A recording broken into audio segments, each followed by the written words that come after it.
we're in the same boat for sure. Yes. But it's great to meet you. Thank you for taking a minute out today.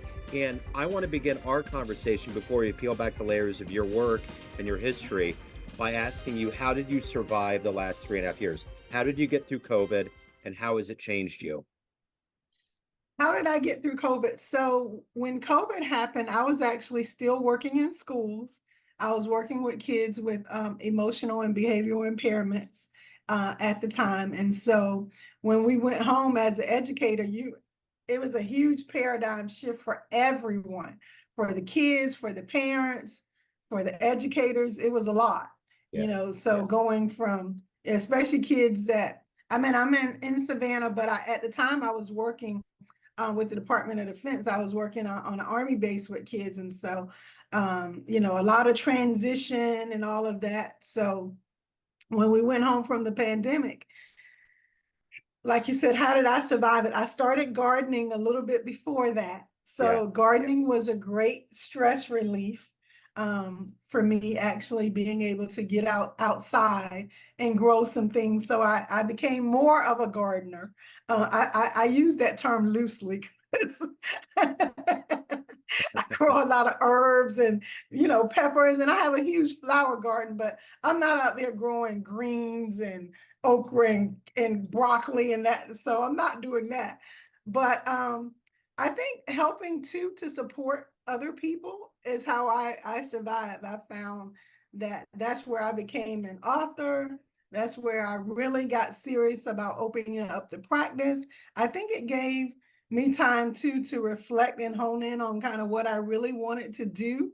Yeah. And so I started to really pave that path during Yeah. the pandemic. So I think I got through it just probably through service of helping others. That was a Yeah. lot of motivation for me. Well, I have a lot of admiration and respect for what you do. My son is 19 and he's on the spectrum, and I've been very involved since he was very young. So I understand what goes into helping, a lot of the special needs community. So it's a big deal. I'm always very grateful for everyone that's a part of helping him understand this world better. So Right. with that being said, I know there's a lot of things that are a part of what you do. You're very talented. So let me put you in front of a bunch of third graders at Career Day. One of the kids is curious and says, "Hey, what do you do for a living?" How do you answer that child? I say I help with, usually at that age, it's like I help you with your feelings, I help you solve problems. Usually, if I'm going into a third grade class, I'm coming in with my little toolbox. And inside the little toolbox, it has a bunch of tangible things that they can see, they can touch. I pass it around. So it's a little teddy bear. So the little teddy bear is I help you with your feelings. And we talk about all those different emotions. What are feelings aside from just happy, sad, and surprised, and excited, and frustrated, and how some of those feelings are on the happy side of the feelings wheel, and some of them are on the unhappy side of the feelings wheel. So we talk about that. I have a little box of puzzles in there, and it's like, what do you think this has to do with the counselor? This has to do with solving problems. What kind of problems do you think I can help you solve? Yeah. Sometimes we have problems at school, sometimes we have problems at home. So there's a thing of bubbles in there. So it's like, what do you think bubbles has to do with the counselor? So I'm always trying to find ways for them to connect things, because just talking about it. And that's a good question, because I've been in schools for 20 years. And one of the things, we would do these assessments.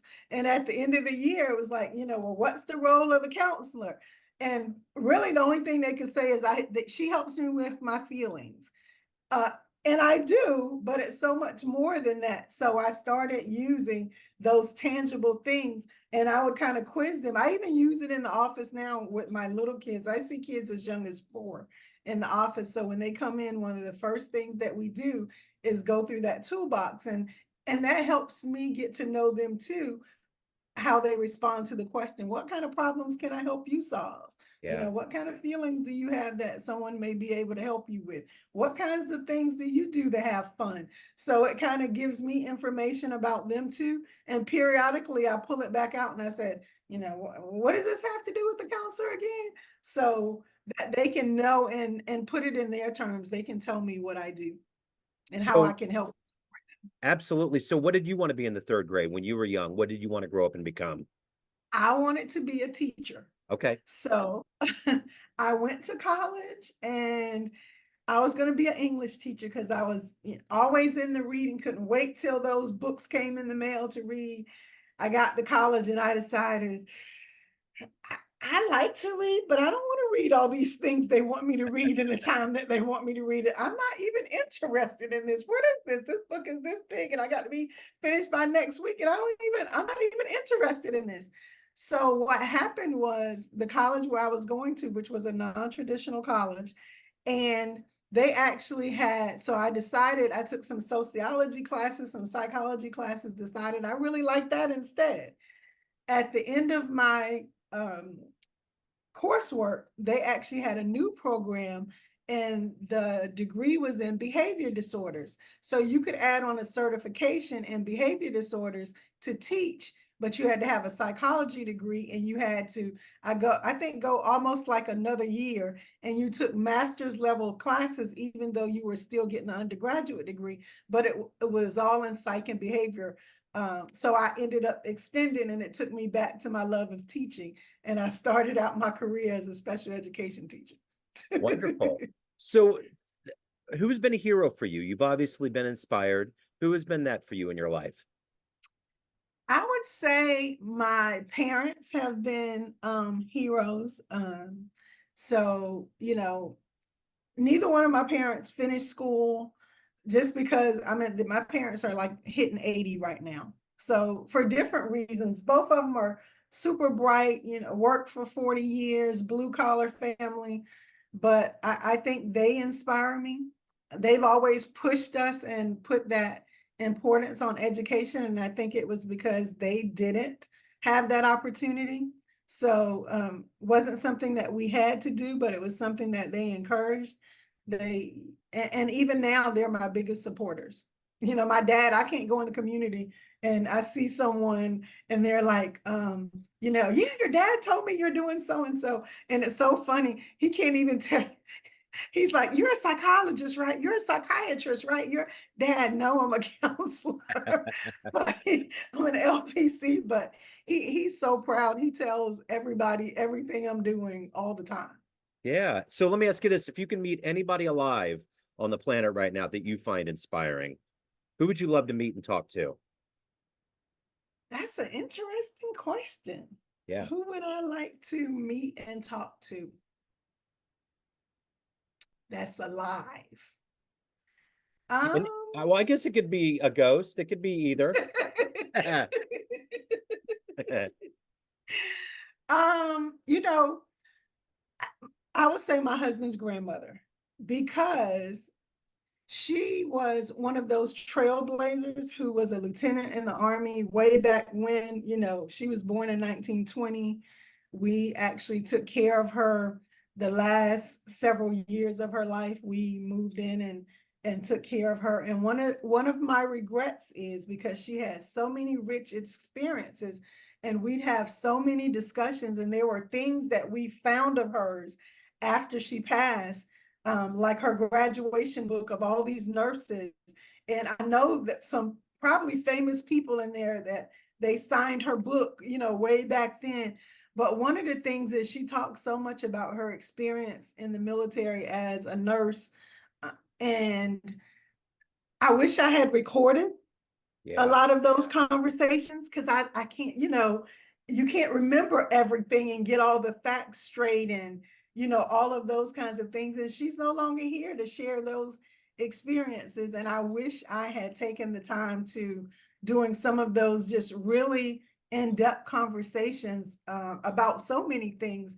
I wish I had recorded those conversations because when they die, the stories in the Yeah. history die with them if they're not recorded or written and those kinds of things. Yeah, So I think that's vital for families to be able to have that, because yeah, word of mouth is one thing, but when you actually can hear their voice and feel it, it's huge. It's a great answer. So, what is your motivation every day to wake up, to do what you do, to help people, and to evolve as a person yourself? How does all of that work for you? absolutely. I say my prayers to help and heal. It's simple for me to help. And that's how my transition has gone from teacher to counselor to now having a practice. I made the transition from special education teacher when I was in the schools, and I wanted to have more of an impact than just the kids in my class. So that gave me an opportunity to work with everybody really in the whole school, staff, parents, kids. Now that I'm in the practice, it allows me the opportunity to help the community, and so, and even beyond that. So the consulting side of what I do allows me to not just help my community, but to get out into other communities too and help. So of all of the things that you've done and everybody you've helped, what's been one of your favorite success stories? One of my favorite success stories, and this is a recent one. Actually, it is about a kid on the spectrum. So when I was in schools, those last several years, a lot of the kids that I worked with actually came directly from residential and back into the school system. And so I got a little kid, second grade, super bright, beyond his, years and stuff. But he hated to write, um, kind of thing. Had a lot of behaviors, just didn't want to do. And when he left, we both ironically transitioned at the same time. He was one of the last ones that I had from when I went in that position. He left and I left at the same time, but he had the highest academic average of his whole grade level in several, I think almost in every, if I'm not mistaken, in every academic area, but just socially and behaviorally, everything just had come so so far. Just was a different kid than when he got there. And I could probably talk about several kids Sure. like that. So when I talk about some of this, but I say he's my banner child because he just was. He just grew by leaps and bounds in such a short time. In such a short time. So you're giving out good advice to people. What's the best advice you've ever gotten? The best advice I've ever gotten, I guess, open to be open-minded. I remember when you say that, the first thing that came to mind is when I was working on my dissertation. And sometimes you go in thinking this is what I'm going to do. And you know I had a mentor at the time, and she said, look, Gwen, she was one of those people that could talk to me, and she said, don't go in there with this is what you're doing, you have a committee and blah blah blah. And she said, just be open to where the research takes you, but also where those people on the committee are kind of guiding you to go. She said, this can't just be your thing. And I remember, and this, I'm not, yeah, I can tell this story. Because I won't say names. Yeah, sure, sure. I remember when I was working on my dissertation, I had a professor, and we talked about what kind of research I was doing, but she wasn't the research person on there. But we had this very scholarly dialogue in class one night about what kind of research I was having. She's like, well, why do you think it's that kind of research? And I tell her, and she's like, yeah, but I understand why you think that, but that's not the kind of research you're doing. I said, okay.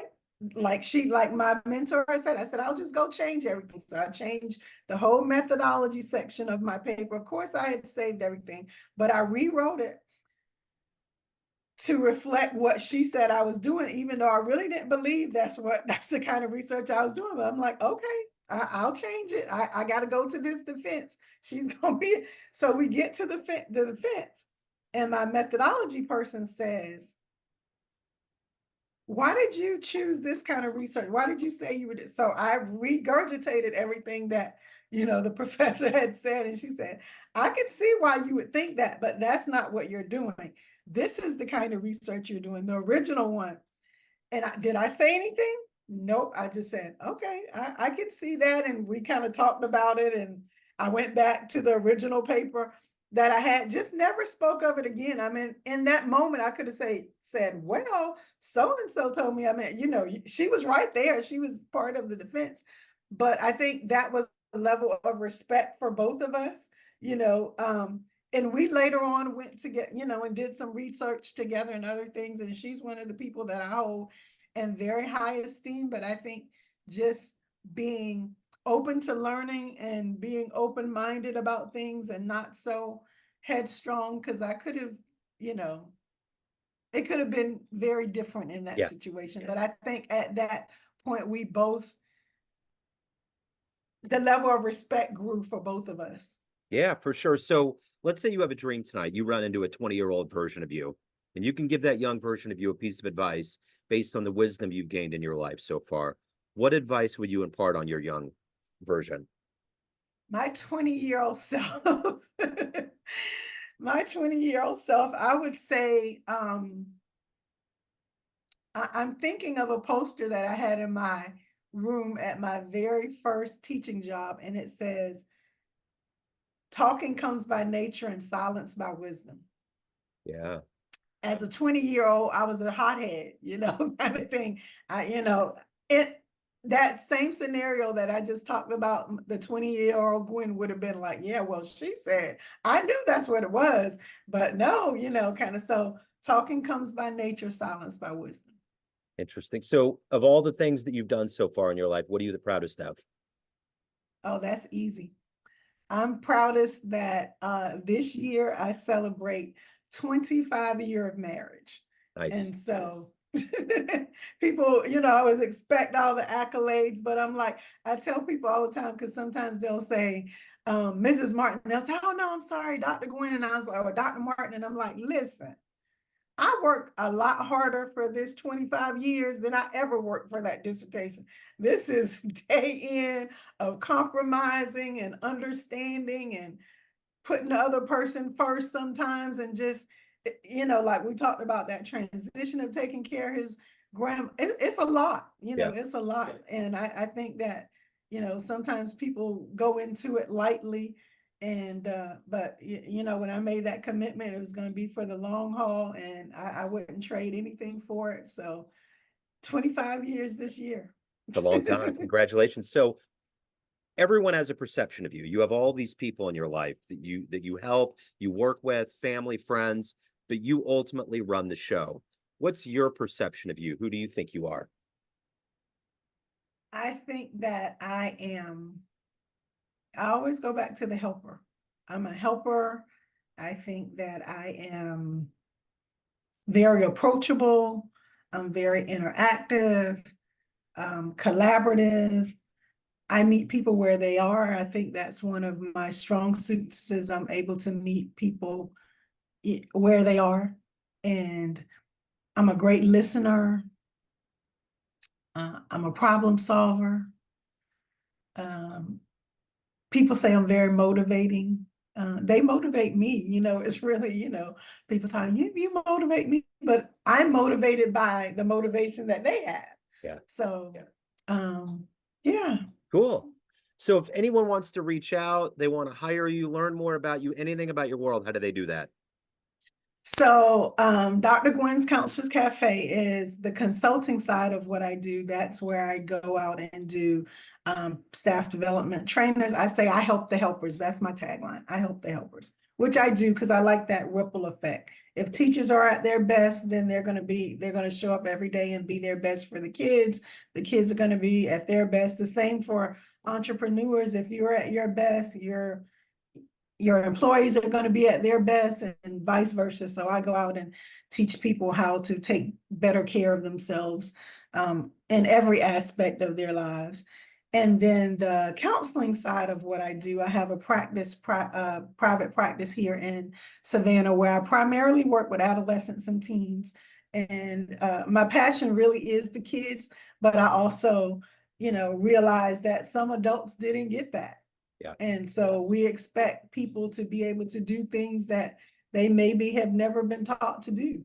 Sure. And so, and working with the kids, if I feel like if I get them early, then I don't have to deal with the adults that we have to go back and undo all of that that's been done.